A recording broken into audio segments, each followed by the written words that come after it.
ಎಲ್ರಿಗೂ ನಮಸ್ಕಾರ. ಎಲ್ರಿಗೂ ನನ್ನ ಪಾಡ್ಕಾಸ್ಟ್ಗೆ ಸ್ವಾಗತ. ಇವತ್ತು ನನ್ನ ಮಾತು ಆರಂಭ ಮಾಡೋದೇ ಒಂದು ನೇರ ಪ್ರಶ್ನೆ ಕೇಳೋದ್ರ ಮೂಲಕ. ಕಾಂಗ್ರೆಸ್ಗೆ ದೇಶ ಮುಖ್ಯನಾ ಅಥವಾ ಒಂದು ರಾಜಕೀಯ ಕುಟುಂಬನೇ ಮುಖ್ಯನಾ?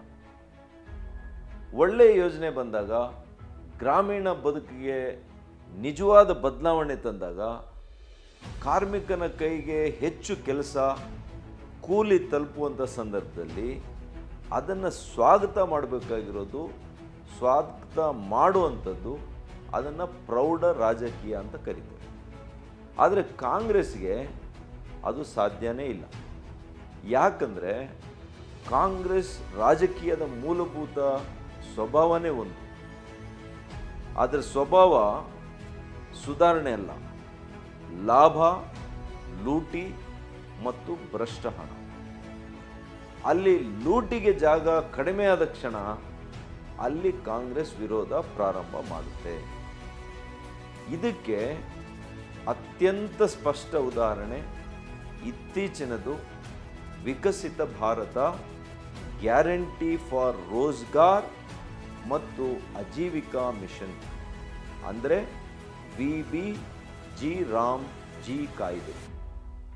ಈ ಕಾಯ್ದೆ ಬಂದ ಕೂಡಲೇ ಗ್ರಾಮಕ್ಕೆ ಯಾವ ಶಾಶ್ವತ ಆಸ್ತಿಗಳು ಬರ್ತವೆ, ಕಾರ್ಮಿಕನ ಆದಾಯ ಎಷ್ಟು ಸ್ಥಿರವಾಗಿದೆ, ಲೂಟಿಗೆ ಎಷ್ಟು ಕಡಿವಾಣ ಬಿದ್ದಿದೆ, ಇವು ನಾವು ಕೇಳಬೇಕಾಗಿರುವಂಥ ಪ್ರಶ್ನೆ. ಆದರೆ ಕಾಂಗ್ರೆಸ್ ಕೇಳ್ತಾ ಇರೋದೇನು? ಹೆಸರೇ ಯಾರ್ದು, ಭಾವನೆ ಏನು, ಅದರ ಬಗ್ಗೆ ಅಪಪ್ರಚಾರ. ಅದಕ್ಕೆ ನಾನು ಸ್ಪಷ್ಟವಾಗಿ ಹೇಳ್ತೇನೆ, ಈ ಕಾಯ್ದೆ ಇದೆಯಲ್ಲ VBG ರಾಮ್ಜಿ, ಇದು ಹೆಸರುಗಳ ಚರ್ಚೆ ಅಲ್ಲ, ಇದು ಘೋಷಣೆಗಳ ಚರ್ಚೆ ಅನ್ನೋದು ಅಲ್ವೇ ಅಲ್ಲ. ಇದು ಕೆಲಸ, ಕೂಲಿ, ಆಸ್ತಿ ಹಾಗೂ ಸಾರ್ವಜನಿಕರ ಹಣದ ಹೊಣೆಗಾರಿಕೆಯ ಚರ್ಚೆ. ಗ್ರಾಮೀಣ ಅಭಿವೃದ್ಧಿ ಅಂದರೆ ಅದೇನು ತಾತ್ಕಾಲಿಕವಾಗಿ ಪರಿಹಾರ ಮಾಡುವಂಥದ್ದಲ್ಲ. ಪರಿಹಾರ ಕೆಲ ದಿನ, ಆದರೆ ಅಭಿವೃದ್ಧಿ ಇದೆಯಲ್ಲ, ಅದು ಮುಂದಿನ ತಲೆಮಾರಿಗೆ ತಲುಪಬೇಕಾಗಿರುವಂತಹ ಒಂದು ಭದ್ರತೆ. UPA ಕಾಲದ MG ನರೇಗಾ ಇದು ಒಂದು ರಿಲೀಫ್ ಡ್ರಿವನ್ ಮಾಡೆಲ್ ಆಗಿತ್ತು. ಆದರೆ ಕಾಯ್ದೆಯ ಉದ್ದೇಶ ತಪ್ಪು ಅಂತ ನಾನು ಹೇಳಲ್ಲ. ಆದರೆ ಕೆಲಸ ಏನಾಯಿತು? ತುಂಡು ತುಂಡು. ಉತ್ಪಾದಕತೆ ಏನಾಯಿತು? ಕಡಿಮೆ ಆಯಿತು. ಆಸ್ತಿಗಳೇನಾಯಿತು? ಕಡಿಮೆ ಆಯಿತು. ಮತ್ತು ಭ್ರಷ್ಟಾಚಾರಕ್ಕೆ ವ್ಯವಸ್ಥಾತ್ಮಕವಾಗಿರ್ತಕ್ಕಂಥ ಅವಕಾಶ ಸಿಗ್ತಿದೆ. ವ್ಯವಸ್ಥೆಯಲ್ಲೇ ಅವಕಾಶ ಇತ್ತು. ಇದು ನಾನು ಮಾಡ್ತಾ ಇರುವಂಥ ಆರೋಪ ಅಲ್ಲ. Controller and auditor general of India ಮತ್ತು ಸೋಷಿಯಲ್ ಆಡಿಟ್ಸ್, ಇದರ ವರದಿಗಳ ದಾಖಲೆಯ ಸತ್ಯ ಇದೆ. ನೋಡಿ, ಉದಾಹರಣೆಗೆ 10.91 ಲಕ್ಷ ಇರ್ರೆಗ್ಯುಲಾರಿಟೀಸ್, ಅಂದರೆ ಸುಮಾರು ನೂರಾರು ಸಾವಿರಾರು ಕೋಟಿಯ ದುರುಪಯೋಗ ಅಂತ CAG ರಿಪೋರ್ಟ್ ಹೇಳಿದೆ. ಹೆಂಗೆ ಮಾಡಿದ್ರೆ ಇದು? ನಕಲಿ ಜಾಬ್ ಕಾರ್ಡು, ಭೂತ ಕಾರ್ಮಿಕರಲ್ಲಿ ಇಲ್ಲೇ ಇಲ್ಲ. 10 ಜನ ಕೆಲಸಕ್ಕೆ ಹೋದರೆ 100 ಜನ ಅಟೆಂಡೆನ್ಸ್ ಬರೆಯೋದು. ಪಾವತಿ ಮಾಡಿದ್ದೀವಿ ನಾವು ಇಷ್ಟು ಹಣ ಅಂತಾರೆ. ಪಾವತಿ ಅಂದರೆ ಅದು ಕೆಲಸ ಅಲ್ಲ. ಪಾಪ ಮರಣ ಹೊಂದಿರತಕ್ಕಂಥವ್ರ ಹೆಸರಿನಲ್ಲಿ ಕೂಲಿ, ಊರು ಬಿಟ್ಟು ಹೋಗಿರುವಂಥವ್ರ ಹೆಸರಿನಲ್ಲಿ ಕೂಲಿ, ಕಾಗದದಲ್ಲಿ ಕಾಮಗಾರಿ, ಆದರೆ ನೆಲದಲ್ಲಿ ಝೀರೋ. ಇದನ್ನು ಅಪಘಾತ ಅಂತ ಕರೀಲಿಕ್ಕಾಗುತ್ತಾ? ಇದೊಂದು ಆಕಸ್ಮಿಕ ಘಟನೆ ಅಂತ ಕರೀಲಿಕ್ಕಾಗುತ್ತಾ? ಇದು ದುರ್ಬಲ ವ್ಯವಸ್ಥೆಯಿಂದ ಹುಟ್ಟಿದ ಒಂದು ಲೂಟಿ ಅಂತ ನಾನು ಕರೀತೀನಿ. ಇದ್ರ ಜೊತೆಗೆ ಇನ್ನೊಂದು ದೊಡ್ಡ ದೋಷ ಇತ್ತು. ಅಡ್ಮಿನಿಸ್ಟ್ರೇಟಿವ್ ಎಕ್ಸ್ಪೆಂಡಿಚರ್ಗೆ ನರೇಗಾದಲ್ಲಿ UPA ಕಾಲದಲ್ಲಿ 6%ಗೆ ಕ್ಯಾಪ್ ಹಾಕಿದೆ. ಅದರ ಪರಿಣಾಮ ಏನಾಯಿತು? ಫೀಲ್ಡ್ ಸಿಬ್ಬಂದಿ ಕೊರತೆ, ತಾಂತ್ರಿಕ ಮೇಲ್ವಿಚಾರಣೆ ದುರ್ಬಲ ಆಗಿತ್ತು, ಗುಣಮಟ್ಟ ಪರಿಶೀಲನೆ ಇಲ್ಲ. ಯಾಕೆಂದರೆ ಅಲ್ಲಿ ಬೇಕಾಗಿರುವಷ್ಟು ಅಧಿಕಾರಿಗಳ ಸಂಖ್ಯೆ ಇಲ್ಲ, ಅವ್ರಿಗೆ ಅನುದಾನ ಕೊಡಲಿಕ್ಕೆ, ಅವರಿಗೆ ಸಂಬಳ ಕೊಡಲಿಕ್ಕೆ ಹಣ ಇಲ್ಲ. ಇನ್ನೊಂದು ದೊಡ್ಡ ದೋಷ, ಬಿತ್ತನೆ ಹಾಗೂ ಕೊಯ್ಲು ಸಮಯದಲ್ಲಿ ಕಾಮಗಾರಿಗೆ ಅವಕಾಶ ಮಾಡಿಕೊಟ್ಟು. ಇದರಿಂದ ಏನಾಯಿತು ನೋಡಿ, ನಮ್ಮ ರೈತರಿಗೆ ಕಾರ್ಮಿಕರು ಸಿಕ್ಕಲಿಲ್ಲ, ಕೂಲಿ ವೆಚ್ಚ ಏರಿಕೆ ಆಗಿತ್ತು, ಕೃಷಿ ಉತ್ಪಾದನೆಗೆ ಧಕ್ಕೆ ಆಯಿತು. ಈ ಎಲ್ಲ ದೋಷಗಳು ಸೇರಿ ನರೇಗಾ ಹಳೆಯ ಕಾಲದ ಮಾದರಿಯಾಗಿ ಇತ್ತು. 2005ರಲ್ಲಿ ಆಗಿರುವಂಥದ್ದು ಇವತ್ತು 2026ರಲ್ಲಿ ನಾವು ಬಂದಿದ್ರೂ ಕೂಡ ನಾವು ಅದೇ ಕಾಯ್ದೆಯನ್ನು ಮುಂದುವರಿಸಬೇಕು ಅನ್ನುವಂಥ ವಾದ ಕಾಂಗ್ರೆಸ್ ಅವರು ಹೇಳ್ತಾ ಇದ್ದಾರಲ್ಲ, ಇದು ಎಷ್ಟು ಸರಿ? ಅದಕ್ಕೆ ಇವತ್ತು ಮಾನ್ಯ ನರೇಂದ್ರ ಮೋದಿಜಿಯವರ ಸರ್ಕಾರ ಈ ಕಾಲಘಟ್ಟಕ್ಕೆ ಬೇಕಾಗಿರುವಂತಹ ಅಗತ್ಯವಾಗಿ ಬೇಕಾಗಿದ್ದಂತಹ ವಿಬಿಜಿ ರಾಮ್ಜಿ ಕಾಯ್ದೆಯನ್ನು ತಂದಿದ್ದೇವೆ. ಇದು ಕೇವಲ ಕಾಯ್ದೆ ಅಲ್ಲ, ಇದು ತತ್ವದ ಬದಲಾವಣೆ. ಹಿಂದೆ ಏನು ರಿಲೀಫ್ ಇತ್ತು, ರಿಲೀಫಿಂದ ಇವತ್ತು ಪ್ರೊಡಕ್ಟಿವಿಟಿ ಆಗಿದೆ. ಹಿಂದೆ ಕೇವಲ ಕೂಲಿ ಅಂತ ಇದ್ರು, ಕೂಲಿನೂ ಸಿಕ್ಕುತ್ತೆ ಇವತ್ತು ಆಸ್ತಿಯೂ ಕೂಡ ನಿರ್ಮಾಣ ಆಗುತ್ತೆ, ಜೀವನೋಪಾಯನೂ ಆಗುತ್ತೆ. Livelihood, wage, asset and livelihood. ಹಾಗಾಗಿ ಹಿಂದೆ ಯಾರೂ ಕೂಡ ಅಕೌಂಟಬಿಲಿಟಿ ಇರಲಿಲ್ಲ. ಇಷ್ಟು ಹಣ ಖರ್ಚು ಮಾಡಿದ್ದೀವಿ ಅಂದರೆ ಅದು ಎಷ್ಟು ಹಣ ಯಾರು ಕೊಟ್ಟಿದ್ದಾರೆ, ಅಲ್ಲಿ ಏನು ಕೆಲಸ ಆಗಿದೆ, ಯಾರಿಗೂ ನೋಡಲಿಕ್ಕೆ ಅಕೌಂಟಬಲ್ ಇರಲಿಲ್ಲ, ಪಾರದರ್ಶಕತೆ ಇರಲಿಲ್ಲ. ಆದರೆ ಇವತ್ತು ನಮ್ಮ ಕಾಯ್ದೆಯಲ್ಲಿ ಇವತ್ತು ಅಕೌಂಟಬಲ್ ಆಗಿದ್ದೇವೆ. ಇವತ್ತು ಎರಡನೇ ದೊಡ್ಡ ಬದಲಾವಣೆ ನಾವು ತಂದಿರುವಂಥದ್ದು 125 ದಿನ ಉದ್ಯೋಗ ಗ್ಯಾರಂಟಿ. ನಮ್ಮ ಅರಣ್ಯ ಪ್ರದೇಶದಲ್ಲಿ ಪರಿಶಿಷ್ಟ ಪಂಗಡದ ಕಾರ್ಮಿಕರು ಏನಿದ್ರು ಅವ್ರಿಗೆ ಇನ್ನು 25 ದಿನ ಜೋಡಿಸಿ ಕೊಡ್ತೀವಿ. ಅಂದರೆ 150 ದಿನ ಗ್ಯಾರಂಟಿ ಇದೆ ಅವ್ರಿಗೆ ಉದ್ಯೋಗ ಖಾತ್ರಿ. ಮತ್ತು ನಾಲ್ಕನೇ ಭಾಳ ಮುಖ್ಯವಾಗಿರೋ ಅಂಶ, ಅವ್ರು ಎಷ್ಟು ಕೊಡ್ತಾಯಿದ್ರು ಅಥವಾ ಅವರು ಎಷ್ಟು ದಿನ ಕೂಲಿ ಕೊಡ್ತಾಯಿದ್ರು, ಅವರು 100 ದಿನ ಅಂತ ಹೇಳ್ತಾರೆ. 100 ದಿನ ಕೊಟ್ರ ಖಂಡಿತ ಕೊಡಲಿಲ್ಲ. 50ರಿಂದ 60 ದಿನ ಕೊಟ್ಟರೆ ಹೆಚ್ಚೆಚ್ಚು. ಆ 50 ದಿವಸ 60 ದಿವಸ ಅಂತ ಏನು ಹೇಳಿದ್ದಾರೆ, ಆ ಕುಟುಂಬಗಳ ಪರಿಸ್ಥಿತಿ ಏನು? ಅನೇಕ ಯುವಕರಿಗೆ ಉದ್ಯೋಗನೇ ಕೊಡ್ತಾ ಇರಲಿಲ್ಲ. ಆದರೆ ಉದ್ಯೋಗ ಕೊಟ್ಟಿದ್ದೀವಿ ಅಂತೇಳಿ ಈ ರಾಜಕೀಯ ಮುಖಂಡರುಗಳು, ಪುಡಾರಿಗಳು, ಇವರು ಕಾಂಗ್ರೆಸ್ನವ್ರು ಇದ್ರಲ್ಲ, ಅವರು ಗುತ್ತಿಗೆದಾರರ ಹೆಸರಿನಲ್ಲಿ, ಅನೇಕ ಕಾರ್ಮಿಕರ ಹೆಸರಿನಲ್ಲಿ ದುಡ್ಡು ಹೊಡೆಯುವಂಥ ಒಂದು ಅದ್ಭುತವಾಗಿರ್ತಕ್ಕಂಥ ವ್ಯವಸ್ಥೆಯನ್ನು ನರೇಗಾ ಮೂಲಕ ಇವ್ರು ಮಾಡ್ತಾಯಿದ್ರು. ಹೋಗಲಿ, ಅದಾದರೂ ಕೂಲಿ ಮಾಡಿರೋ 50 ದಿವಸಕ್ಕಾದರೂ ಪೇಮೆಂಟ್ ಕೊಡ್ತಾಯಿದ್ರ ಸರಿಯಾಗಿ? ವಾರಕ್ಕೆ ಕೊಡ್ತಾಯಿದ್ರ? ಇಲ್ಲ, ವಾರದಲ್ಲಿ ಪೇಮೆಂಟ್ ಇಲ್ಲ, ಜಿಯೋ ಟ್ಯಾಗ್ಡ್ ಅಸೆಟ್ಸ್ ಇಲ್ಲ. ಆದರೆ ಇವತ್ತು ಮಾನ್ಯ ಪ್ರಧಾನಮಂತ್ರಿಗಳು ವಾರಕ್ಕೆ ಒಂದ್ಸಲಿ ಕರೆಕ್ಟಾಗಿ ಪೇಮೆಂಟ್ ಕೊಡ್ತಾರೆ.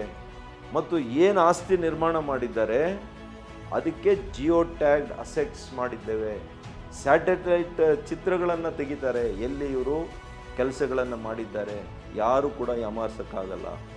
ಆರ್ಟಿಫಿಷಿಯಲ್ ಇಂಟೆಲಿಜೆನ್ಸನ್ನು ಅದರ ಆಧಾರಿತವಾಗಿ ಯಾರು ಈ ರೀತಿಯಲ್ಲಿ ತಪ್ಪು ಮಾಡಿದ್ದಾರೆ, ತಪ್ಪು ಅಟೆಂಡೆನ್ಸ್ ಹಾಕಿದ್ದಾರೆ, ಕೆಲಸ ಮಾಡಿದಿರನೇ ಕೆಲಸಕ್ಕೆ ಬಿಲ್ ಕೇಳಿದ್ದಾರೆ, ಇಂಥ ಎಲ್ಲ ಫ್ರಾಡನ್ನು ಡಿಟೆಕ್ಟ್ ಮಾಡುವಂತಹ ಆರ್ಟಿಫಿಷಿಯಲ್ ಇಂಟೆಲಿಜೆನ್ಸ್ ಟೆಕ್ನಾಲಜಿಯನ್ನು ನಾವು ಬಳಸ್ತೇವೆ. ಮತ್ತು ರಿಯಲ್ ಟೈಮ್ ಡ್ಯಾಶ್ಬೋರ್ಡ್ಸ್, ಅಂದರೆ ಯಾವ ಜಾಗದಲ್ಲಿ ಈ ಸಮಯದಲ್ಲಿ ಏನು ಕೆಲಸ ಆಗ್ತಾ ಇದೆ ಇಲ್ಲ, ಇದು ಇಡೀ ದೇಶದಲ್ಲಿ ನೋಡುವಂಥ ವ್ಯವಸ್ಥೆಯನ್ನು, ಒಂದು ರಿಯಲ್ ಟೈಮ್ ಡ್ಯಾಶ್ಬೋರ್ಡ್ಸ್ ಸ್ಥಾಪನೆಯನ್ನು ಈ ಕಾಯ್ದೆ ಮೂಲಕ ಆಗುತ್ತೆ. ಇನ್ಮೇಲೆ ವಿಬಿಜಿ ರಾಮ್ಜಿ ಆಗಿರೋದಕ್ಕೆ ಲೂಟಿಗೆ ದಾರಿ ಇಲ್ಲ. ಇದೇನೇ ಕಾಂಗ್ರೆಸ್ಗೆ ತೊಂದರೆ ಈಗ. ಮತ್ತು ಇನ್ನೇನು ಕಾಂಗ್ರೆಸ್ಸು ಆರೋಪ ಮಾಡ್ತಾ ಇದೆ ಅಂದರೆ, ರಾಜ್ಯ ಸರ್ಕಾರ 40% ಕೊಡಬೇಕು, ಇದಕ್ಕೆ 60-40 ಕಾಸ್ಟ್ ಶೇರಿಂಗ್, ಇದು ಅನ್ಯಾಯ ಅಂತ ಹೇಳ್ತಾ ಇದ್ದಾರೆ.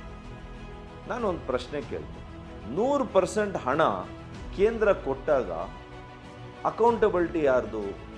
ಕೇಂದ್ರ ಸರ್ಕಾರದ ಇರಬೇಕಾಗಿತ್ತು. ಆದರೆ ಹಣ ಕೇಂದ್ರ ಸರ್ಕಾರದ್ದು, ರಾಜ್ಯ ಸರ್ಕಾರ ಅದನ್ನು ತೆಗೆದುಕೊಳ್ಳೋದು, ಯಾವುದೇ ಪಾರದರ್ಶಕತೆಯಿಂದ ಕೆಲಸ ಮಾಡಿದಿರಾ ಹಣವನ್ನು ಲೂಟಿ ಮಾಡೋದು. ಈ ವ್ಯವಸ್ಥೆ ಇವರಿಗೆ ಚೆನ್ನಾಗಿತ್ತು. ಇವತ್ತು ಹಣ ಹಂಚಿಕೆ ಯಾವ ರೀತಿ ನಾವು ಮಾಡ್ತೇವೆ, ಹೊಣೆಗಾರಿಕೆ ಕೂಡ ಹಂಚಿಕೆ ಆಗಬೇಕು. Accountability also has to be distributed between state and centre. This is called cooperative federalism, ಸಹಕಾರಿ ಸಹಭಾಗಿತ್ವ ಅಂತ ನಾವು ಕರಿತೇವೆ. ಆದರೆ ಲೂಟಿಗೆ ಜಾಗವಿಲ್ಲದ ಫೆಡರಲಿಸಮ್ ನಮ್ಮದು. ಮೋದಿಯವ್ರದ್ದೇನು ಲೂಟಿ ಇಲ್ಲದಿರ್ತಕ್ಕಂತಹ ಕೋಆಪರೇಟಿವ್ ಫೆಡರಲಿಸಮ್ ಮಾನ್ಯ ಮೋದಿಯವರ ತತ್ವ. ಇದೀಗ ಅತ್ಯಂತ ಮುಖ್ಯ ಅಂಶ ಏನು, ಇವರು ಇನ್ನೊಂದು ದೊಡ್ಡ ಆಪಾದನೆ ಮಾಡ್ತಾ ಇರುವಂಥದ್ದು ಕಾಂಗ್ರೆಸ್ನವರು ಹೆಸರು ಚೇಂಜ್ ಮಾಡಿಬಿಟ್ಟವ್ರೆ, ಮಹಾತ್ಮ ಗಾಂಧೀಜಿಯವರ ಹೆಸರು ತೆಗೆದುಬಿಟ್ಟಿದ್ದಾರೆ ಅಂತ ಹೇಳಿ. ಕಾಂಗ್ರೆಸ್ ಏನು ಮಾಡ್ತು? ಉದಾಹರಣೆಗೆ ನಾನು ಹೇಳಿ, ಅನೇಕ ಸಾರ್ವಜನಿಕ ಸಂಸ್ಥೆಗಳಿಗೆ ಕೇಂದ್ರ ಭಾಳಷ್ಟು ಪ್ರಾಮುಖ್ಯತೆಯನ್ನು ಪಡೆದಿರ್ತಕ್ಕಂಥ ಸಂಸ್ಥೆಗಳಿಗೆ ಒಂದೇ ಕುಟುಂಬದ ಹೆಸರನ್ನ ಇಟ್ಟು ಎಷ್ಟಿಟ್ಟಿದ್ದೀರಿ ಅಂದರೆ 800 ಸಂಸ್ಥೆಗಳಿಗೆ ವಿಮಾನ ನಿಲ್ದಾಣಗಳು ಬಿಟ್ಟಿಲ್ಲ, ಕ್ರೀಡಾಂಗಣಗಳು ಬಿಟ್ಟಿಲ್ಲ, ವಿಶ್ವವಿದ್ಯಾಲಯಗಳು ಬಿಟ್ಟಿಲ್ಲ, ಯಾವ ಕೇಂದ್ರ ಸರ್ಕಾರದ ಒಂದು ಪ್ರತಿಷ್ಠಿತ ಸಂಸ್ಥೆಯನ್ನು ಕೂಡ ಬಿಟ್ಟಿಲ್ಲ. ಎಲ್ಲದಕ್ಕೂ ಕೂಡ ಒಂದೇ ಹೆಸರು, ಒಂದೇ ಕುಟುಂಬದ ಮುದ್ರೆ. ನೋಡಿ, ಸಂಸ್ಥೆಗಳು ಶಾಶ್ವತ, ಕುಟುಂಬಗಳು ತಾತ್ಕಾಲಿಕ. ರಾಜರು ಮಹಾರಾಜರೇ ಇಲ್ಲ ಇವತ್ತು, ಒಂದು ರಾಜಕೀಯ ಕುಟುಂಬ ಇರುತ್ತಾ? ಆದರೆ ಕಾಂಗ್ರೆಸ್ ಸಾರ್ವಜನಿಕ ಸಂಸ್ಥೆಗಳನ್ನು ಕುಟುಂಬದ ಆಸ್ತಿಯಂತೆ ಬಳಸಿ ಅವರ ಹೆಸರನ್ನ ಹಾಕ್ಕೊಂಡ್ರು. ಇವತ್ತು ನೋಡಿ, NDA ಬಂದು 11 ವರ್ಷ ಆಯಿತು. ಮೋದಿಯವರು 13 ವರ್ಷ ಮುಖ್ಯಮಂತ್ರಿಗಳಾಗಿದ್ದರು. ಈಗ 12ನೇ ವರ್ಷದಲ್ಲಿ ಪ್ರಧಾನಮಂತ್ರಿಗಳಾಗಿ, ಅಂದರೆ 25 ವರ್ಷಗಳ ಕಾಲ ಮಾನ್ಯ ನರೇಂದ್ರ ಮೋದಿಯವರು ಮುಖ್ಯಮಂತ್ರಿಗಳಾಗಿ, ಪ್ರಧಾನಮಂತ್ರಿಯಾಗಿ ಅಧಿಕಾರದಲ್ಲಿದ್ದಾರೆ, ಈಗಲೂ ಇದ್ದಾರೆ. ನಾನು ನೇರವಾಗಿ ಕೇಳ್ತೇನೆ, ಒಂದು ವಿಶ್ವವಿದ್ಯಾನಿಲಯಕ್ಕೆ ಅಥವಾ ಒಂದು ವಿಮಾನ ನಿಲ್ದಾಣಕ್ಕೆ, ಒಂದು ರಾಷ್ಟ್ರೀಯ ಹೆದ್ದಾರಿ, ಯಾವುದಾದ್ರೂ ಒಂದು ಯೋಜನೆಗೆ ನರೇಂದ್ರ ಮೋದಿಯವರು ಅನ್ನುವಂಥ ಹೆಸರನ್ನ ಇಟ್ಕೊಂಡಿದ್ದಾರ? ಇಡೋಕ್ಕಾಗ್ತಾ ಇರಲಿಲ್ವಾ? ಆದರೆ ಇಡುವಂತಹ ತತ್ವ ಅವರಲ್ಲಿಲ್ಲ. ಅವರಿಗೆ ದೇಶ ಮೊದಲು, ದೇಶವೇ ಎಲ್ಲ, ನಿಮಗೆ ಕುಟುಂಬನೇ ಎಲ್ಲ. ಇದೇ ಅಂತರ. ಕಾಂಗ್ರೆಸ್ ಕುಟುಂಬ ರಾಜಕಾರಣ, ನಮ್ಮ NDA, ನಮ್ಮ ಭಾರತೀಯ ಜನತಾ ಪಾರ್ಟಿ ಇವತ್ತು ದೇಶಕ್ಕೆ, ಸಂಸ್ಥೆಗಳಿಗೆ ಕೊಡುವಂತಹ ಗೌರವ. ಹೆಸರುಗಳಲ್ಲ, ಸಂಸ್ಥೆಗಳ ಬಲ ಮುಖ್ಯ.